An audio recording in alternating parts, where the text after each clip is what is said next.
The aim of this procedure is to expose cells cultured in 3D to interstitial fluid flow, and to quantify the flow-mediated effects on cell invasion. This is accomplished by first preparing a gel solution consisting of type 1 collagen and matrigel. The second step is to add a specified concentration of cells to the gel solution. Next, the cell suspension is added to a 12 mm diameter 8 micron pore size transwell and incubated at 37 degrees Celsius until the matrix gels.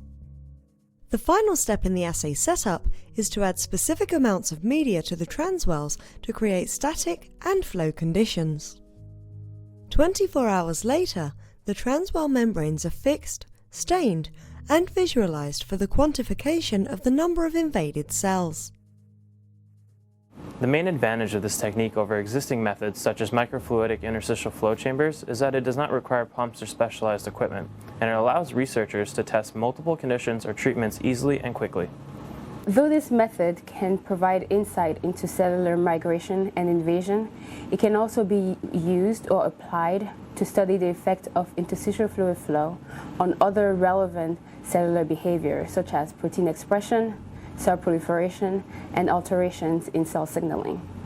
Demonstrating this procedure will be Alimatou Tchafa, a graduate student in my laboratory.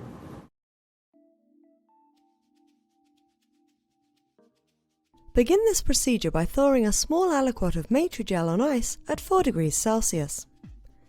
Next, prepare the gel recipe with PBS, sterile water, sodium hydroxide, matrigel, and rat tail type 1 collagen. Then, mix the components of the gel on ice in the same